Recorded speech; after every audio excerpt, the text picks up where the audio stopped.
I want to welcome you all here tonight to, and in the morning in Tokyo, to this No Nukes Action event, which is going to be a discussion video of what's happening in Japan with the Olympics, with Fukushima, and with the Abe resignation. And we have people from Japan that are going to be joining us and have joined us actually. We also want to be able to have we're going to have a video presentation which was done by Chieko Shiina, and we want to be able to have a discussion, and we're going to record this and also get the video out. So thanks for joining us. And also my co-host is Tsukuru Force, who's going to help with co-hosting and doing some narration and other things. So thanks for joining us. And we are kind of been forced to use this Zoom, this new technology, on the one hand, because we're stuck at home, and in San Francisco right now, it's very smoky outside. So very dangerous actually for people, especially for frontline workers. But in any event, we're able to do this. We haven't done it before, but I think it's something we can do more often in the future. So thanks for joining us. And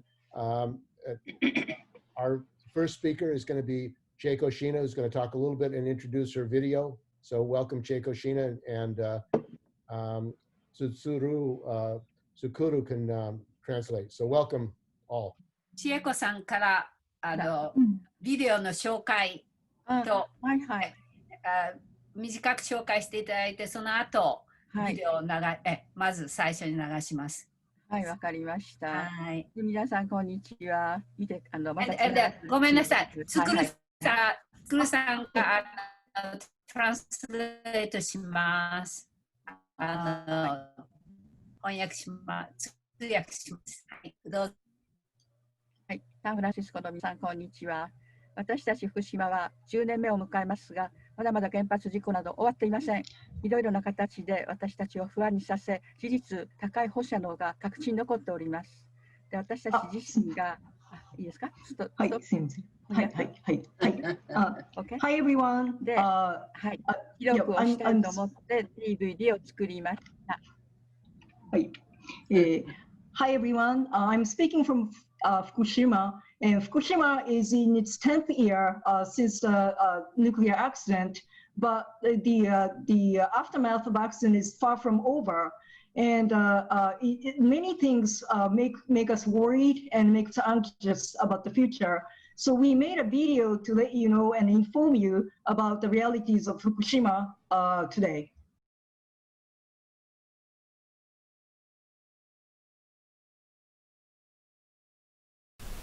これは2011年 3.11 福島第一原発事故から10年目の福島の現状を伝える映像記録です。発電級反戦反核長崎集会を控えたNazen長崎からの依頼で始めたビデオ制作。3.11 反原発福島行動実行委員会チームにわかが担当します。数えきれないほど現地に足を運び、被災地の現状を撮り続けている写真家、飛田信州さんに案内していただいた。コロナ感染、コロナ禍で大変だからといって、福島原発事故が収束したとか、被爆問題をないことにするとか、忘れてしまうことなどできません。福島から問いかけます。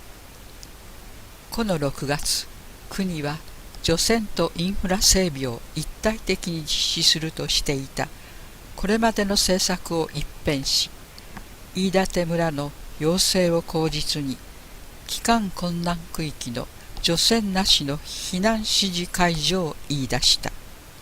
この取材では焦点となっている飯舘村、福島第一原発の立地する双葉町、大熊町を見て回り、さらに三春町にある福島県環境創造センターコミュタン福島にまで足を伸ばした。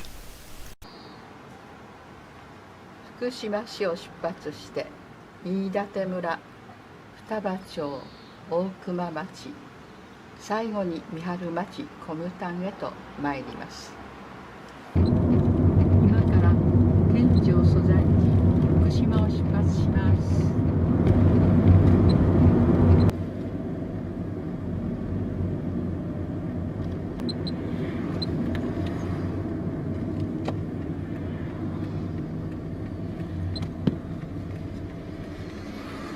館村に入りました。この6月、国は除染とインフラ整備を一体的に実施するとして、これまでの政策を一変し、除染なしの帰還困難区域の避難指示解除を言い出した。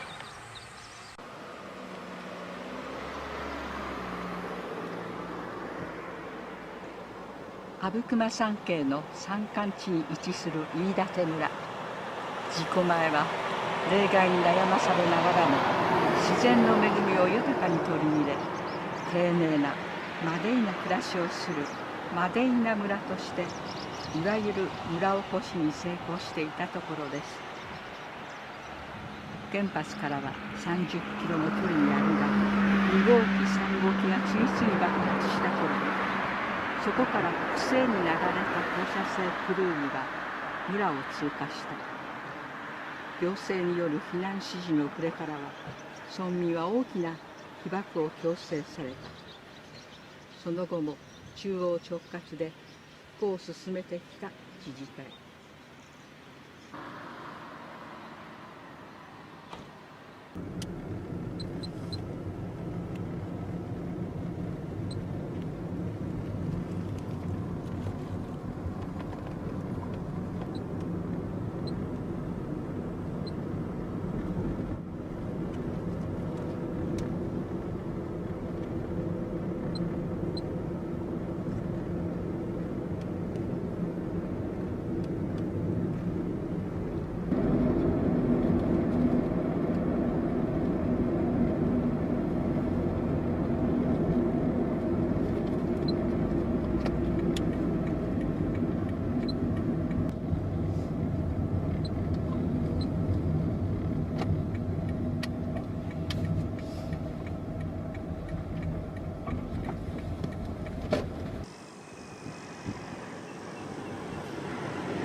の里学園は巨額の費用を投じて作られた小中一貫校で、今年2020年4月開校。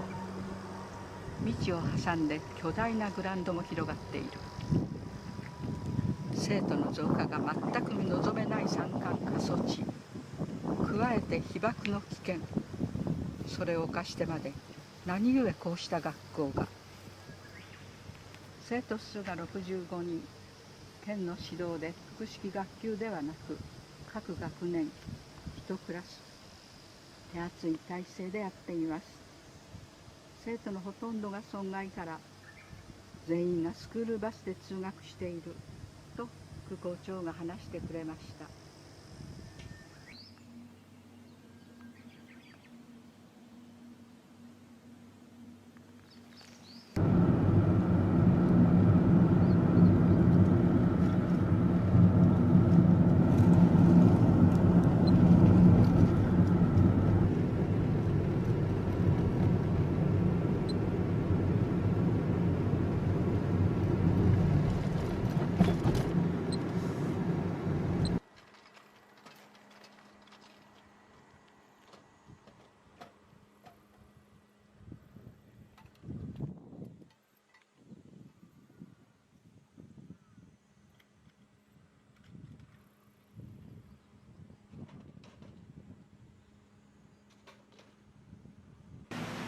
長泥地区の入り口にあるモニタリングポストです。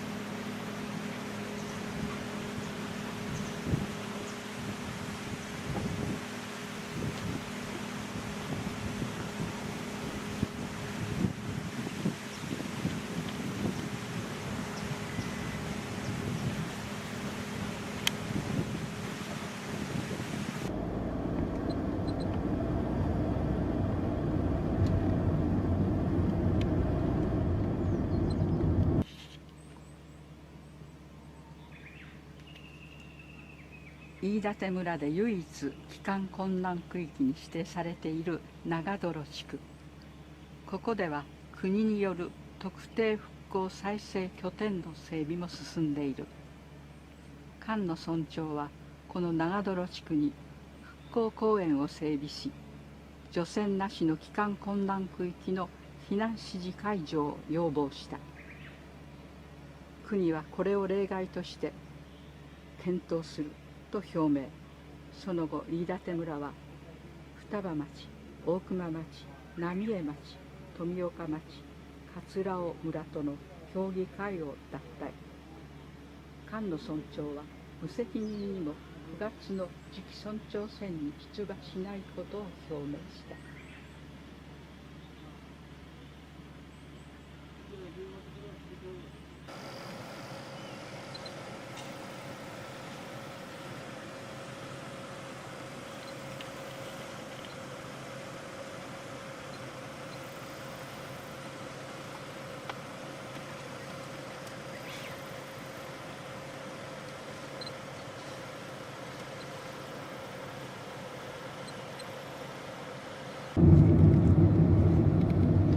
すごいね、やっぱり大きいトラックがすれ違えないんだよね。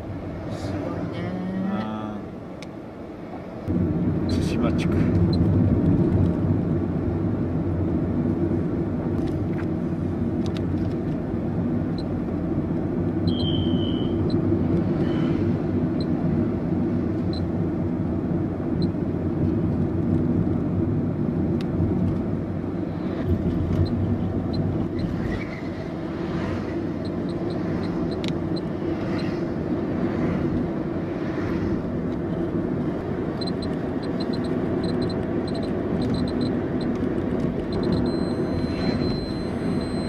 すごい上がったね。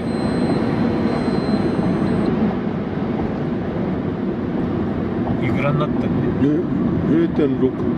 うわ、15.6。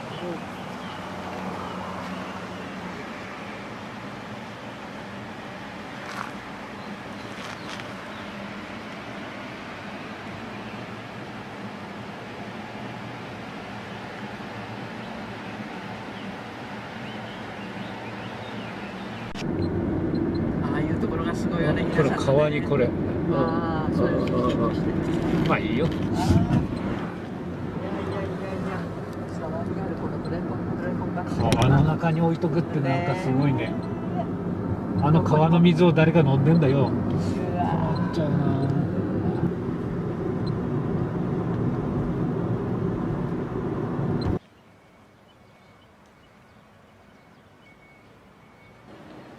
原発立地の双葉町は事故直後、高濃度の放射線下にあり、当時の井戸川町長を先頭に約1200人の住民が役場機能ごと埼玉県に集団避難しました。事故当時の双葉町の人口7140人、旧双葉町役場は原発立地自治体にどれだけの財源がばらまかれていたかを示すような大きな庁舎が荒れ果てたまま残っていました。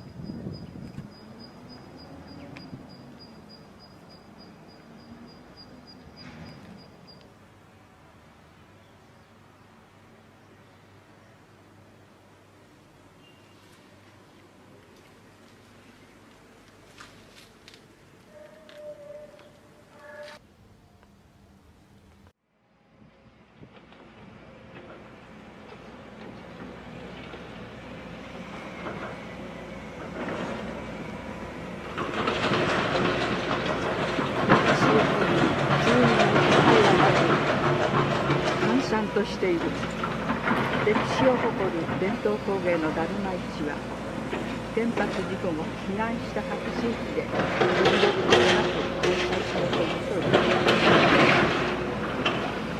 商店街の名残が残る角の店には、暗がりの店内にだるまたちが花から落ちて転んだまま散々。だがその一コマ、目にくっきりと焼き付く。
原発から直近の6号国道、すぐ目の前のフレコンバックの山、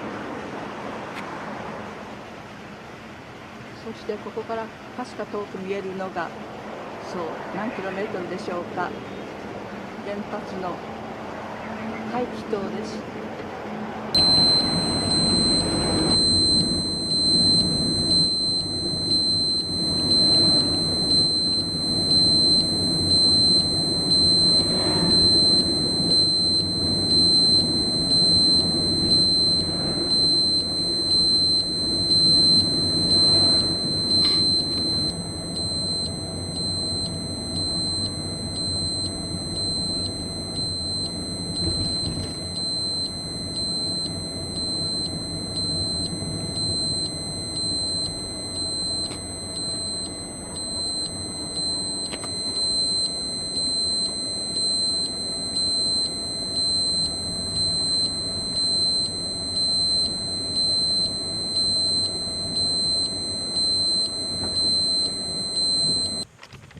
双葉町と同じ原発の立地町である大熊町。常磐線の駅名は大野駅。駅舎だけが異様に立派だが、乗降客はほとんどいない。駅に隣接する住宅、商店、ホテルなどは事故当時と変わらず荒れ放題のまま。周りは立ち入り禁止のフェンスに囲まれている。除染により道路上の線量は10マイクロシーベルト前後。フェンスの中は測定できないが、昨年12月に飛騨山の計測器では45マイクロシーベルトを指していたとのこと。これほどの高線量地に立ち入ることができるのは、駅と駅に続くわずかな道路だけ。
事故翌日の3月12日午前5時45分ごろ、入院患者30人、職員、住民など120人が身を寄せていた県立大野病院。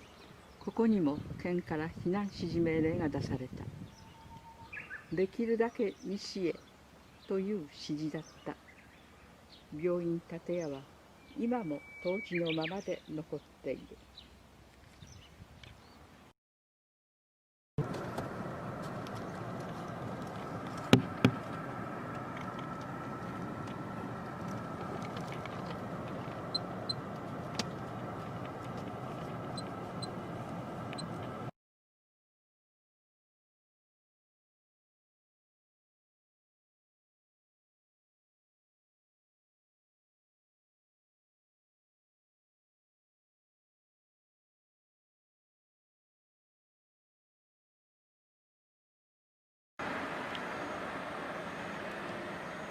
大熊町役場です。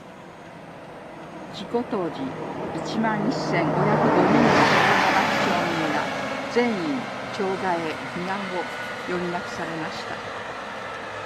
2020年3月1日の時点でも住民は133世帯156人、町内居住人口は731人、ほとんどが町外からの作業員である。役場近くに建設された復興住宅と役場を中心に復興を装うコンパクトシティ構想が進められている。周辺は除染が進んでいない山林地帯。高線寮のふるさとに帰れない。帰りたくても帰れない。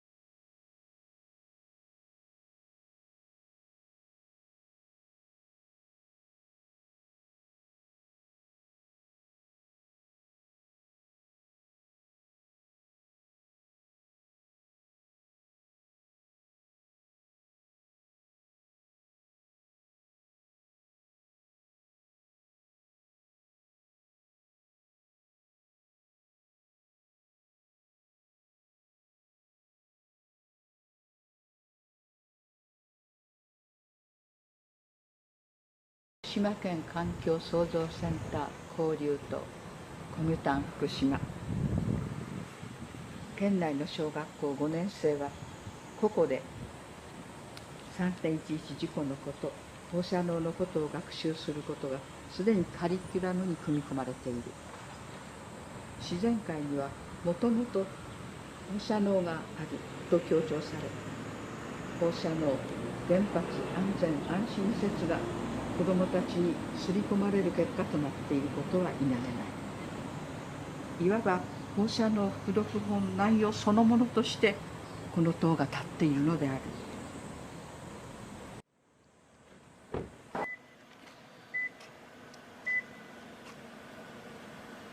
取材の途中で遭遇したこの施設は、足立地方における農林業系廃棄物等処理施設です。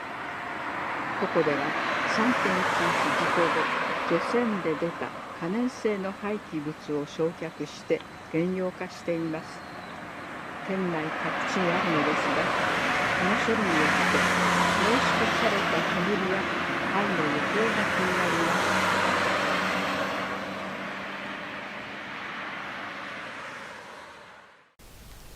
現地取材を経て改めて思い知らされたこと。3.11 福島原発事故は終わっていない。人々はますます苦難を強いられている。10年目の福島の現実、その一端の記録です。飯舘村、政府の復興政策のお先棒を担いだ村にもたらされたものは、廃校さえ危ぶまれる過疎地の学校建設、汚染土の再利用の実証実験場。長泥地区では除染なしで帰還困難区域の避難指示解除が始まる。それは被爆地の緩和であり、再被爆の強制、全県に及ぶことが懸念される。福島原発立地の双葉町、大熊町。常磐線全線開通はオリンピック開催に向かうためのアリバイ作りに他ならない。事故の収束が見通せないままで、町民は帰ることなどできない。三春町コミュタン福島。コミュタン福島は県環境創造センターにつながる。日本原子力開発機構 JAEA、 国際原子力開発機構 IAEA 日本支部として隣接している。 IAEA は核の番人とは名ばかりの、実態は原発推進の拠点。なぜここに子どもたちの教育施設が並んでいるのか。ここでは事故による子どもたちの健康被害、甲状腺がんについては一言も触れていない。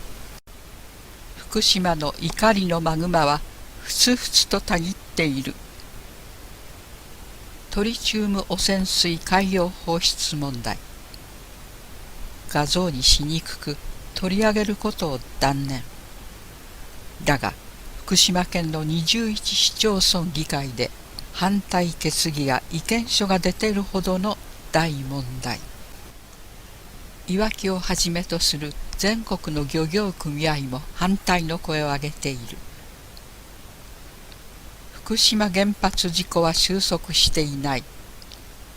福島基準を世界基準にしてはならない。オリンピック中止の声を世界へ。広島、長崎、福島、そして沖縄から反戦、反核、反原発の声を上げて連帯しよう。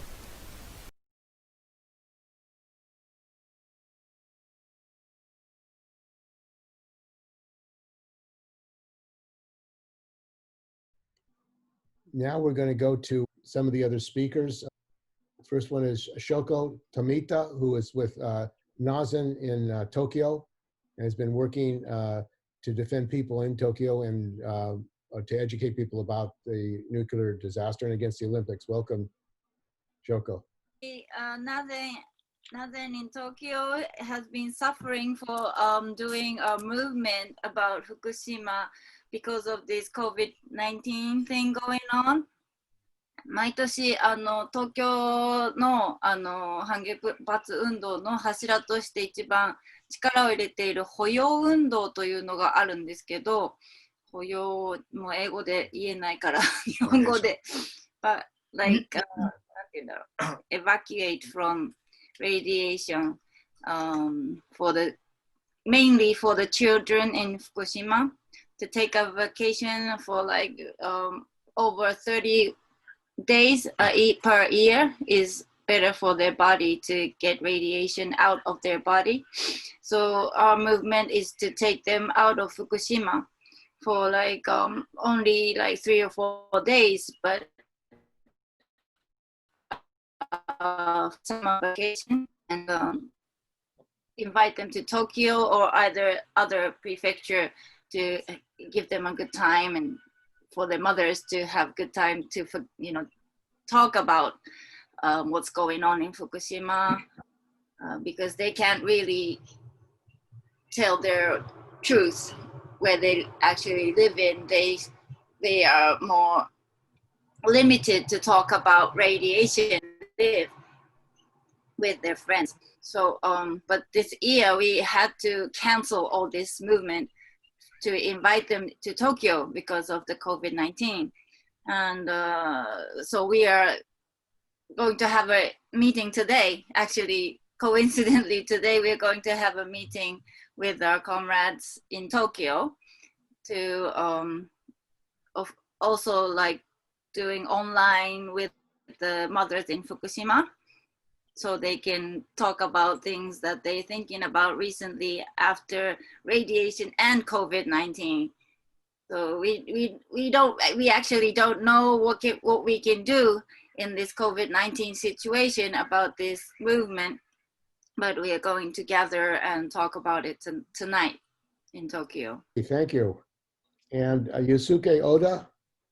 どうも、日本語で、そうですね。まあ、さっきのビデオを見てもらったりして少しね、分かったかと思うんですが、東京オリンピックが、福島原発事故はもう終わったっていう、キャンペーンのために、まあ、大きくはやはりやられようとしてきた。で、その実態っていうのは、常磐線が全部開通したからもう大丈夫って言ってるけど、もう駅の周りだけで、あとは全部住めないっていう、ああいう本当にこう表向きだけのキャンペーンで東京オリンピックがやられようとしてきたっていうことは少し伝わったんじゃないかというふうに思うんですが。Hold it. Maybe can you translate, Tsukuru? Yeah, okay. So seeing the video, I think people get the message the Tokyo Olympics is nothing but the propaganda to convince people that the Fukushima and Japan are safe from radiation and that the aftermath of the accident is taken care of. But the reality is, as you can see, the station around the area around the station is all closed off and it's still contaminated, and only the immediate area surrounding the station is decontaminated. So their reasoning is the Joban line is reopened, so it's safe to do the Olympics, but it's all false. 窓を開けるのか閉めるのかっていう放射能が入らないように窓は閉めたいけど、コロナがあるから窓を開けなきゃいけないっていう、まあ、すごい状態です。Like when you are riding on a train, it's whether or not to open the window is really a big concern, because with the radiation, you really should not open the window, but with COVID-19 going on, you want to open the window, so that's a big dilemma. まあ、日本は安倍政権が、まあ、ようやく倒れまして、会見もオリンピックもできないまま崩れ落ちましたので、やっぱりこれから何としてもね、福島の子どもたちの健康を守るためにも声を上げていきたいと思っていますので、よろしくお願いします。So finally, in Japan, the Abe administration is made to resign, or the Abe resigned. So his big agenda of changing the constitution wasn't realized. So from this point on, we would like to make an effort, continue to make an effort to support the children of Fukushima. So our next speaker is Louis Carlet. Louis is with the Tozen Union. He's the Chief Financial Officer and founding president of the union in 2013. Welcome, Louis. Thank you very much. Hi. So we're not so connected with the Fukushima disaster, although of course we've been dealing with the corona issue in our union. Many of our workplaces, they closed down during April and May. And of course, a lot of businesses are having trouble and, struggling to survive. And in Japan, there's a system that employers must pay 60% of the average wages during the, like when they furlough workers because of Corona. So we've been fighting a lot about that 6%. Some employers are paying the 6% or even more, and others are trying to find ways not to have to pay that. In other words, they have to pay what's called a furlough allowance when during the time of the closure. And of course, companies don't want to pay that. However, there is a government system that provides aid to the companies if they pay the furlough allowance and if they don't fire anybody. So we call it choking, and I've been translating it as a payroll protection program. So some employers are trying to find ways to not have to pay it, and it's been a really difficult situation because on the one hand, we're a lot of employees and workers in our union are having trouble because they've lost a lot of income. Many of them lost jobs when their companies went bankrupt, and often their partners have also lost jobs. And a lot of people in Japan, about 80% of our members are foreigners, and foreigners often they don't have regular employment. They have very precarious contingent employment, so they work many different jobs. And so if you work 3 or 4 part-time jobs, it can be very difficult. But the one good thing about it is that if you lose one of them, you still have the other 3. Now, with Corona, the problem is that many people have lost all their jobs and their partners have lost their job. So they're really under a lot of financial pressure, and we've been fighting to get employers to pay the full amount, not just 6%, but also the full amount while they're off, and also in June, Japan had a state of emergency declared, and they lifted it in early June. So many of our members went back to work in June. And some places are very good about safety precautions, you know, masks and social distance, and many employers are switching to online. You know, when teleworking is possible, they switch to online, but we have a lot of workers in factories, and of course for them, they can't work online. So we've been pushing to make sure that proper safety measures are taken. Now, as far as Abe's reforms go, probably everyone knows that he pushed through a series of workplace reforms. And, you know, the problem with Abe's reforms is that they're always sold as if they're pro-worker, when actually, if you look into it carefully, or if you're on the ground and you see what's actually happening, they're almost all really bad for workers. So for instance, even before Abe's workplace reforms, there was a new law that went into effect in 2013, and it said, well, if you've been on a fixed term contract for more than 5 years, you can switch to a permanent contract. So the idea was to increase job security, because many in Japan, more and more in Japan, are working on one-year contracts rather than permanent employment. So it's very easy to fire someone. So we call this the 5-year rule. And so if you work at the same place more than 5 years, you can change yourself to permanent. However, the government, when they made this law, they didn't make it effective going back. So from 2013, that's when the clock started. And then if you were at a certain employer for more than 5 years, you could change to become permanent. So of course, what employers did was the employers fired everyone before the 5 years came up, because they didn't want to recognize permanent employment.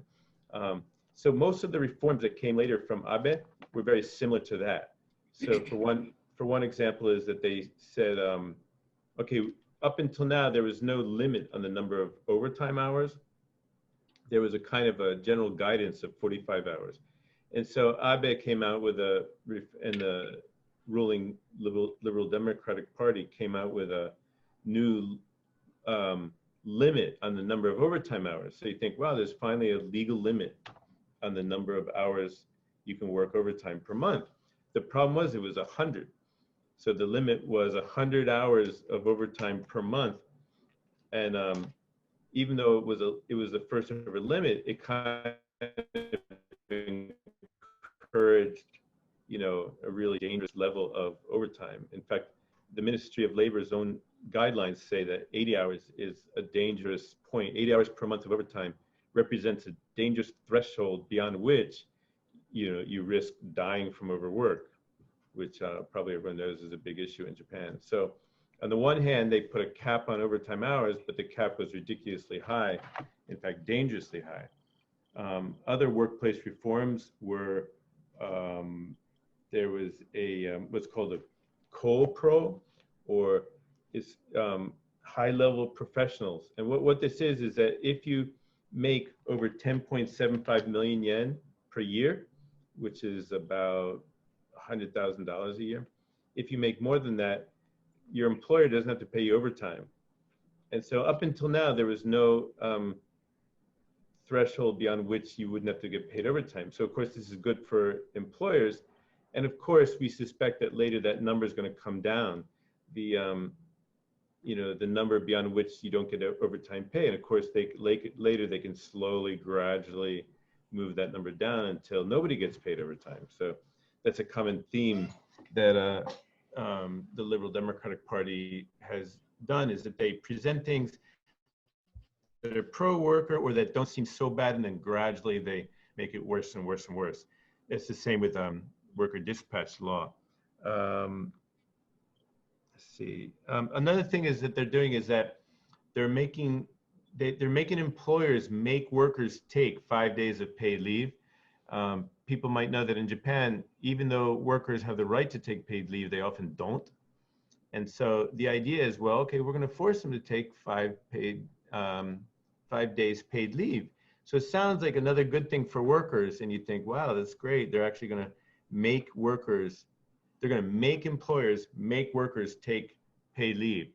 The problem is, if you look at the data, workers already take an average over 5 days. And so what the law already allows managers to designate certain days off, like of the paid leave that the government guarantees you, they can designate all but 5. So what the new law does is it allows employers to designate the remaining 5. So basically it actually takes away the freedom workers have to choose when they take their own paid leave. So again, you have this something that looks really good on the surface for workers, but actually is totally pro-management and helps management, you know, like it totally benefits management. It helps them have even more control over workers. And of course, I'm sure everyone know, Abe, the Prime Minister Abe has been completely in league with Keidanren, the Japan Business Federation.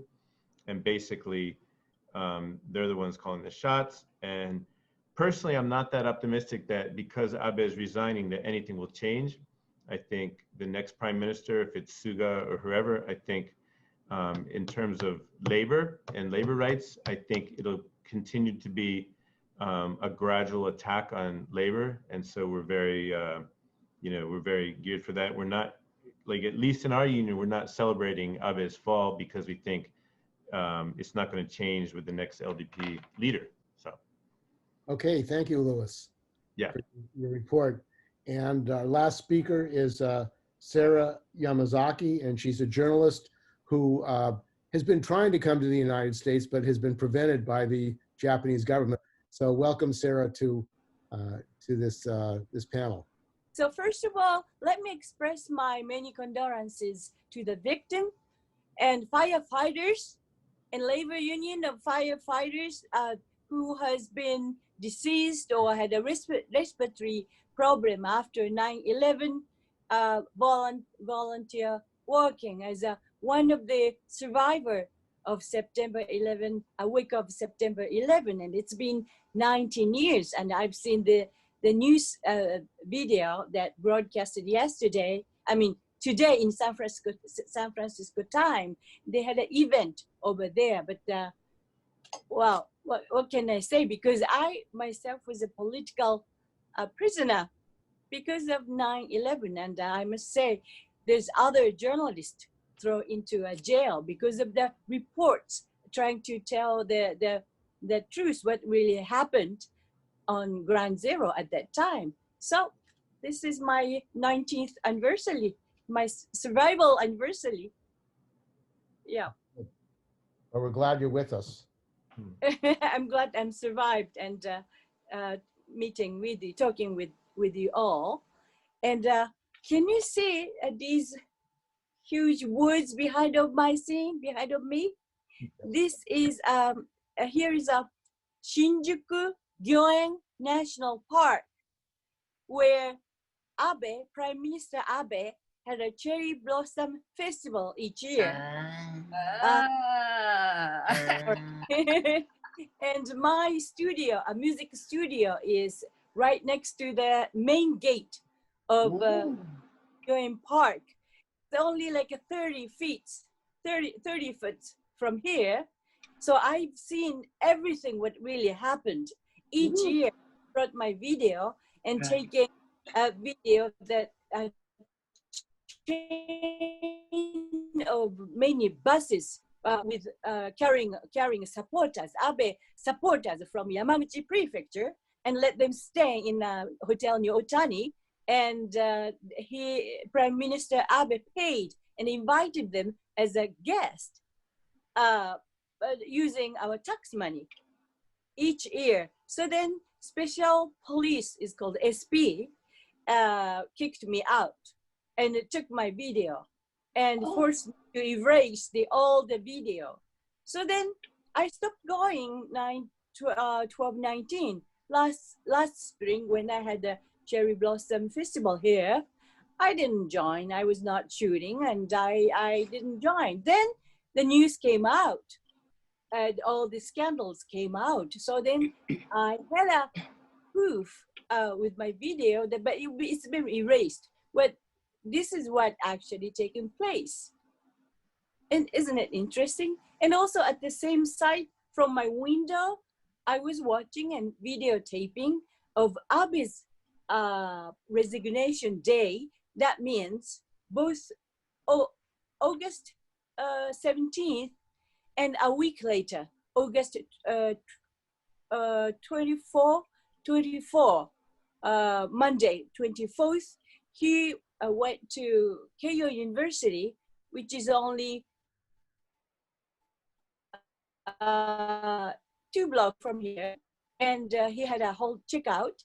And the second time he had a checkup at the Keio University Hospital, he decided, oh, my health condition no more allows me being Prime Minister of Japan. And that's the day he decided by himself that of his resignation.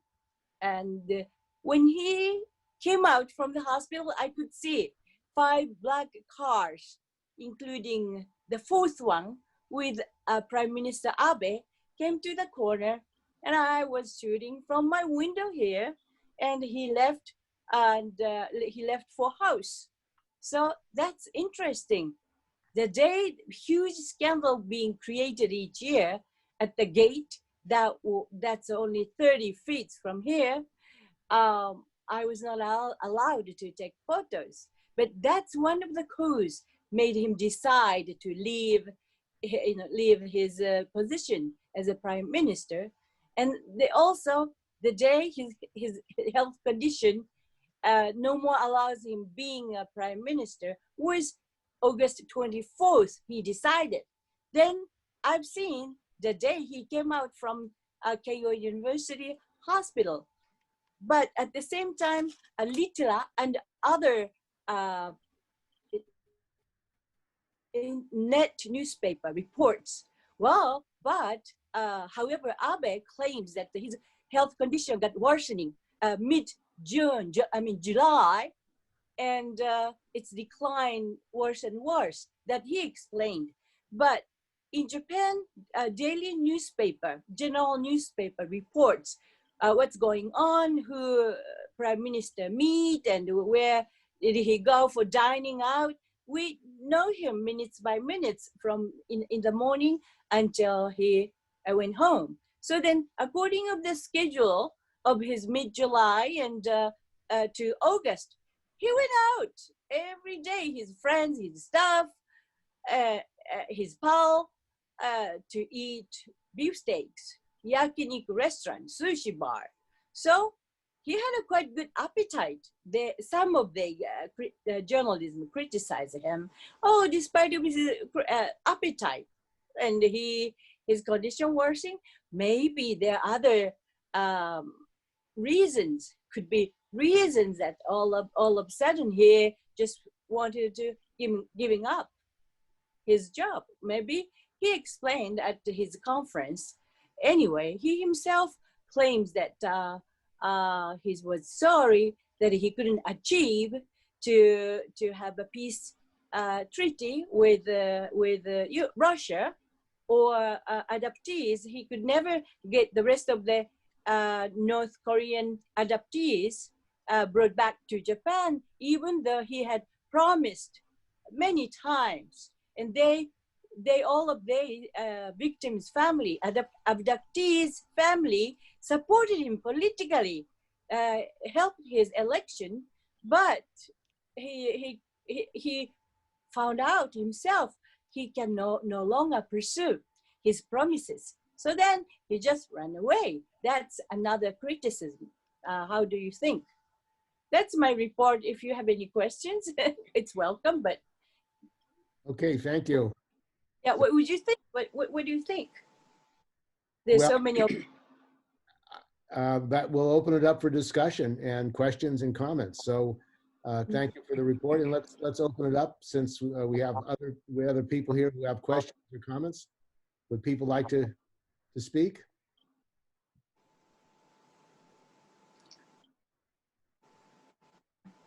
Are there any questions or comments? How with the earthquake? Okay, Melanie, do you have a question? Yes. Hi, everybody. Thank you so much for letting me sit in. This is just incredible stuff.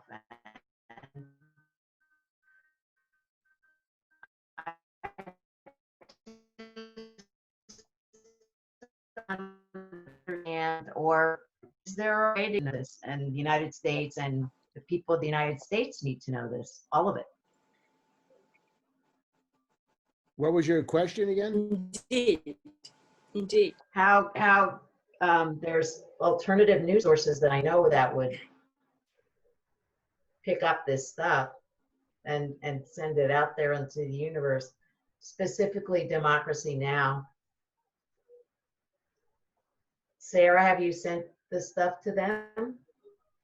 Actually, I'm a member of Foreign Press Club of Japan, but they want to cover all other foreign citizens might be interested in, like for instance, Naomi Osaka, where 7 different names with a black mask, wear black mask when she plays the U.S. Tennis Open, and 7 names will come out. 7th name will come out. Has loud voice, but other freelance journalists like me has little voice. This is not so much attention. So then the club doesn't invite those little voice freelance journalists or labor oriented journalists, but they are only interested in covering the story of mainstream. So how Osaka Naomi has a big voice to support Black Lives Matter movement. So then all the major television station, major newspaper, including FCCJ, Foreign Press Club of Japan, covers those kind of catchy issues.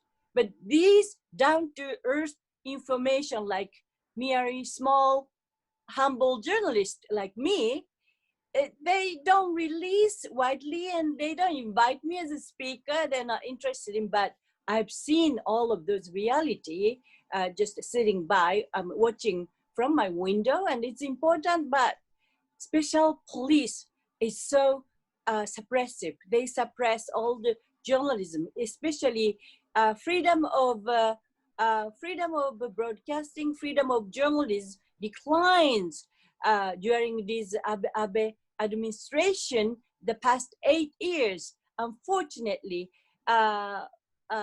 we used to be a number 62 and declined almost 160 something. So then we don't have freedom of speech. Compared to Hong Kong, I don't think we have more freedom than Hong Kong journalism.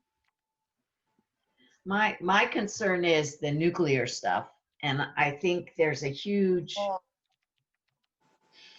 audience here, especially in Southern California, because we're fighting like cats and dogs to close 2 plants, and now they've given one of them another 4 years, which they shouldn't, because it's right on the San Andreas Fault. Well, so everything has been shut down. Not in California. Mm-mm. No. Oh. Mm-mm. And even if the plants are shut down, they still have the nuclear waste in them. Yeah. with no place to go. With no place to go, because nobody wants it, and they're trying to put it in Yucca Mountain, but the people in the Yucca Mountain, they don't want it either. So they have all the waste building up, like in Japan, waste nuclear plants. But in Japan, I mean, the spreading of the nuclear waste on the roadways and is terrible. Yeah, right. Mm-hmm. So what's the Olympics? What do people think about in Japan, the continuation of this campaign to have the Olympics next year? Is there opposition? I know the people, the polls of people are against having the Olympics in Japan next year. Yeah. Increased. People, yeah. Yeah, my sense is that people like they just don't care about the Olympics right now. Like, obviously, that's not the main thing in their mind. So They're trying to live. Yeah, it was. I think it really. A lot of people were really angry about Abe and others, insisting to the last possible moment that we're still going to do it in July. And I think people haven't, like, nobody's excited about. Oh my God, I can't wait to see the Olympics. You know what I mean? Except maybe. They don't have money anymore. Like Tokyo municipal government lost money for coronavirus. So then financially, it's getting more difficult and difficult. Yeah. Don't you think so? That's way over budget, of course. I want to ask Chieko-san that after seeing all those bags, contaminated soils, bags all over in, especially near the, plant. And in the Fukushima, I bet that they're still planning, if it ever happened, the Olympic, still planning to have a baseball and softball games in Fukushima. So I just wondered if people are still thinking, so that Chieko-san質問なんですけれど、ああいう除染のゴミの山がずっと福島のに、特に飯舘村あたりにあって、そういうあるいは上圧線もあまり人が乗ってないようなそういう状態の中で、福島は今までのところでは野球となんかソフトゲームかなんか6試合ぐらい福島で計画されているんですけれど、そこの人々はどういうふうにまだやりたいと思ってるんでしょうかしら。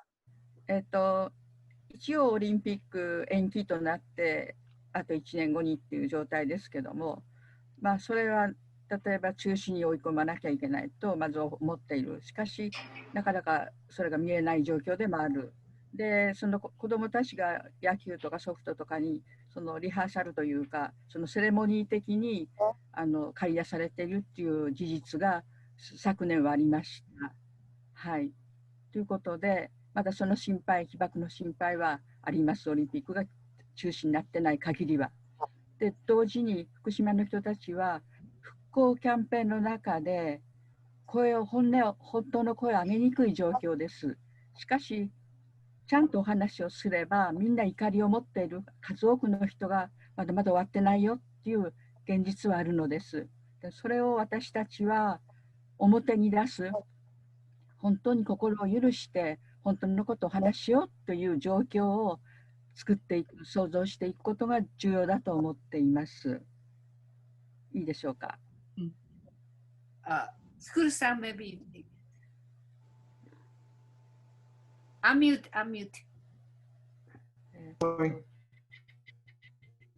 The Olympics, as you guys know, have been postponed, but it's our aim to have it canceled.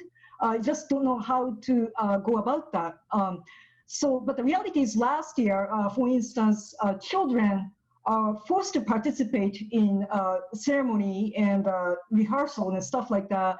And there's still very high risk for people to be exposed to radiation. And another thing which is very important to talk about here is in the campaign for the Restoration Olympics, the people's voices have been silenced. People can't voice their concerns for radiation, but it's still there. If you talk to people in Fukushima, they are worried, they are concerned about radiation. So it's our aim to create a space, create the environment so that their voices will be heard. Just to give you guys a little bit of context, Steve asked Oda-san about the apartment complex that was sort of forced to close down to build a stadium for the Olympics.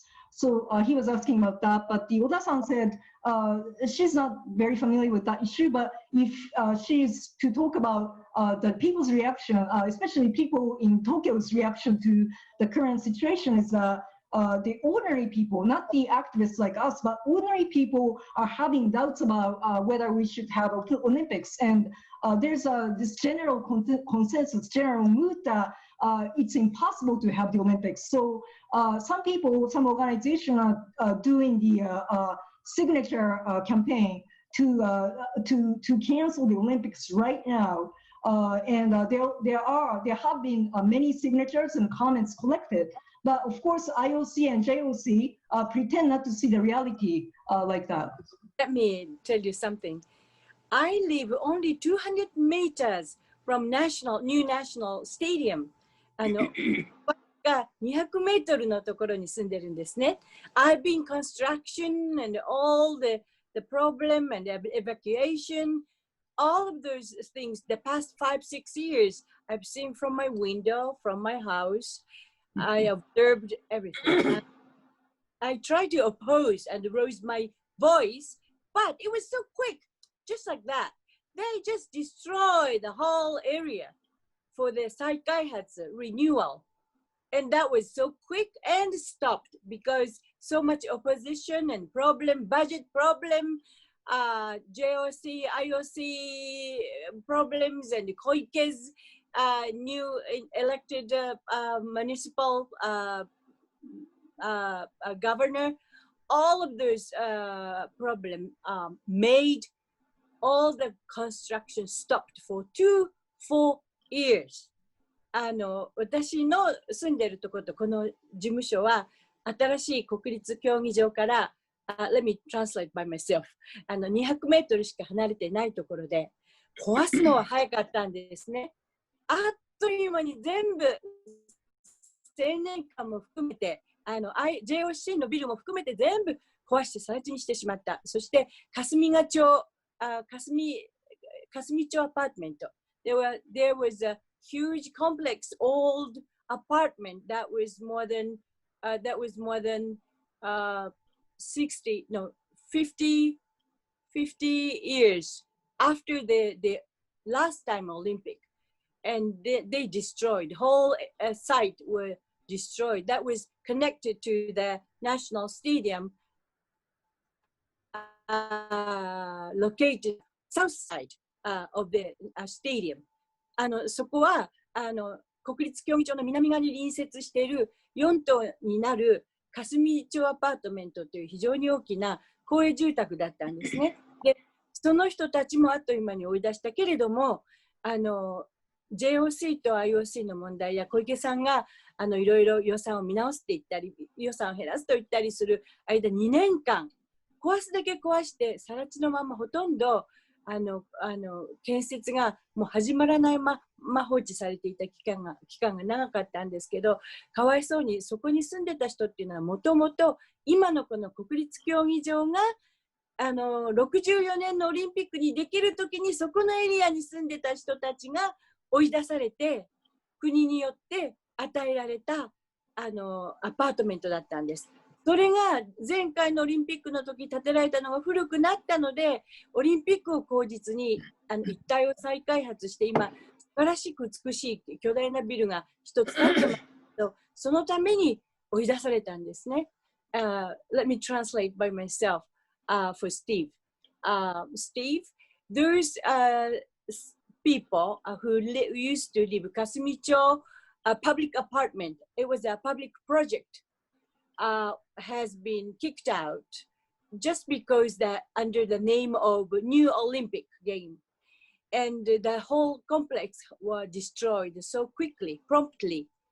And those people they used to be original residents who used to reside and had a town, the whole town at the same site of National Olympic Stadium. When they had 1964 Olympic Games, they were evacuees. They kicked out from their houses and town and lost the places to live. So then government supplied concrete, building a complex, those public projects. So then they moved once before 64 Olympics. Then again, they had to they spread all over the Tokyo housing project. So now they live here and there in different public apartments. One of the issues, I mean, is the economic situation and how this is going to affect workers and the people of Japan. Like the United States, 30 million people unemployed in the United States. There's rising anger. There are food lines now in the United States. People can't even feed themselves and their families. And this means that there's going to be probably mass struggles in the United States in the working class. And also the capitalists are using the pandemic to get rid of workers. They're attacking workers and they're cutting hours and they're laying them off, taking away their health care. And then you have the gig economy and workers are being forced into temporary jobs so they can't get regular jobs. So this is an explosive situation in the United States. And Louis, maybe you can talk about the economic situation of the working class in Japan and if there's any growing opposition to this depression really globally that's taking place as a result of the pandemic and as a result of capitalism in the economies. Yeah, but I should say that it's definitely not as bad as the US, and there's a few reasons for that. I think Japan has, like, they have a payroll protection program. And so basically the deal is that if an employer doesn't fire anybody, the government will give them money. It's called kochokin. And the problem is a lot of employers want the money and they also want to downsize, even though they're not supposed to. So what they do is, what we've been seeing is that a lot of employers, they find other reasons to fire people rather than downsizing. So they're starting to get very strict with other stuff, you know, like all of a sudden they're, you know, about performance and other issues like that. So that's a really big deal. Like we don't see the unemployment rates that we do in the United States for sure. And part of it, I think, is that that program. And there's also a lot of other aid programs. There's support for housing for people who can't pay their housing because of Corona. And there's a lot of exceptions to the normal labor laws. Of course, a lot of employers don't want to, they want to shift the burden onto the workers. So they find all sorts of ways to do that. And, you know, we see companies that, like in April and May was when the main shutdown was in Japan. And we see companies that they paid a furlough allowance during that time. And then later, now they're trying to get it back. Now that people are back at work, they're trying to get it back. By saying that that was just a loan, like they're telling people that's a loan, which of course is ridiculous. Another thing we're seeing is that, you know, so like we're having a lot of trouble with safety issues. Like some companies that can go online have gone online, but other companies are being very lax about safety issues. And all they care about is that the students are happy. So as long as the students are happy, like if it's a school, say, for instance, or they just want to get the work done at a factory. And so we see a lot of problems with safety, and we've been demanding that. Overall, like I said, it's definitely, we're not seeing the kind of serious damage that we see in the United States, at least not yet. And I think one of the reasons is that there's just fewer numbers of infected. Like in Japan, everyone wears a mask. I mean, if you don't wear a mask, people look at you very strangely. So that's maybe a big difference. And the government has been making efforts to try to mitigate the economic damage, although, you know, we don't know what's going to happen. So. And we don't hug or kiss each other much. Oh yeah, to begin with, there's not as much what's called in Japan, what's called skinship. Yeah, people don't shake hands anyway. They don't hug on the streets. And another thing I think is important is that I've read a lot of studies that say that the virus settles on the ground, and Japanese take their shoes off when they walk into their house. So I think, you know, it's possible. There's theories that a lot of the virus accumulates on the ground on the bottom of your shoes, and since Japanese don't wear their shoes in their house, that might be one mitigating factor. You know, so, and like I said, everyone wears a mask. So people are definitely very, you know, much more careful about it here than what I see in the United States. So that might be, you know, helping a lot. So yeah, well, the president here and his religious fanatics, right wingers, but don't believe that they're going to be contaminated by the virus. 皆さんにお伝えしたいこと、例えば原子力規制委員会の今の更田委員長は、除染は手段に過ぎない、解除の要件ではない、いわゆる命にとって放射能は危険だということを前提にしてない政策が今後も続くはずです。続くのですよ。ですから、ここをやっぱり外してはならない。あと、J ブリッジでは、要するにオリンピックが始まる場合、スタート地点になりますね。あそこには実は多くのフレコンバッグが隠されていたんですよ。その事実も暴露されております。ということで、私たちはこうして何が起きているのか、10年目にして、福島の現地に何が起きているのかということの事実を知って、こうやって世界に発信していく、あるいは皆さんから例えば先ほどの DVD を広めていただくということがとても重要だと思います。で一瞬暗くなりますけど、そうではなくって、事実を知れば、じゃあその後どうしたらいいのってことが見えてくると思います。今日のこうしたチャンスのように。そして怒りや不安をポジティブなものに変えて、どんどんとにかく私たちの命を大事にする方向に、政治の方向をみんなでつながって変えていきましょうということを、私は福島からあえて最後にメッセージとして送りたいと思います。はい、私が新聞記事で残していたコメントなんですけども、除染がね、健康を守るための手段ではなくて、要件ではなくて、で要はとにかく除染ありきなんで、命を守るための除染ではなくて、とにかくこれをなかったことにして復興のためにどういうふうに持っていくかっていうことの手段に過ぎないということで、除染が軽く扱われてるわけです。なるほど。ありがとうございます。いいですね。はい、大丈夫。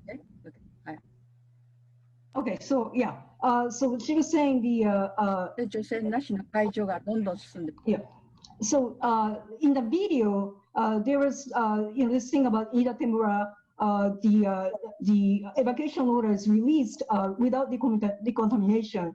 So that is actually because decontamination in Japan is not being seen or not being practiced as helping the life or saving a life of people, but it's rather being used as a means to put as the means to pretend that it's an end to solve the problem of radiation. So that's what she wanted to say about that. And another thing about J Village, so-called J Village, that's where the Olympics are going to be held. And the athletes are being housed or planned to be housed. So they are considering the fact that there were a bunch of bags containing the irradiated soil were stored in these grounds. So these kinds of realities have to be exposed. So the DVD that you saw today, I would like people in overseas to distribute these DVDs, distribute these videos, so that more people in the world will be informed about the realities of Fukushima. So right now, things seem very dark, but it's important to spread the word about the realities so that the darkness will be lifted, and we can force the politicians to value the ordinary people's lives more and more. It seemed like every workers lost their job because of the COVID-19, but everything was already going on before the COVID-19 because of the capitalism and the neoliberalism that put a whole bunch of pressure on the workers. Like we all, like I am improper employed worker too. So like everything like going on in the hospitals, so many improper employed workers are working there. Like in my job to take care of kids, more than half of the workers are improper employed. So like everything was going on before the COVID-19, like that made me feel like it's it was the same thing that's going on in Fukushima. In Fukushima, before the 311 happened, everything was going on as the nuclear plant was already there, and people were pressured under that they were already doing the nuclear thing. So what I wanted to say was we have to change the system to change the situation that's going on right now. Not just the virus, not just the radiation. Everything is happening from the same thing. I think that's true. I think in the United States, a lot of young people especially do not believe in the capitalist system anymore. They don't see a future for themselves. And I think that the pandemic, the depression now is exposing the rottenness and the corruption of the system. And take it more positively that this pandemic thing is going on, because everybody is realizing the truth that was already going on. Before it was more closed, but now it's too open so that everybody can realize that we got to take over the power, take back the power from the people that have been hiding the truth from us. And talking to like young people like in the 20s, 30s, coming into a movement right now, they are feeling the same thing, but the only thing that they feel a little nervous about is there must too much online thing going on. They're not confident about their communication power. So I want to utilize online thing, and if we have a chance to meet in real life, that's more better. But I want to keep connection like this with you guys and everybody, so that we can keep this solidarity going on. My name is Sakura Force, and thank you so much for attending today. I work with Chieko and Steve. I am based in LA, Los Angeles, California. I do anti-war, anti-nuke activism in LA. So Chieko, Steve, and I talked about doing this monthly, right? Maybe that's ambitious, but we want to do this monthly because we saw the potential of using this technology. And as you guys were saying, to connect, unite people, from all over the world. People are frustrated, as everyone said here, frustrated about, ongoing war, like, non-stop ongoing war, and also this obsession with nukes, and the capitalism really not caring about ordinary people. So I think the key here is to unite people. Like, ordinary people have to come together and send a message to the government so that we can change things. So thank you for attending, and please look forward to the next one.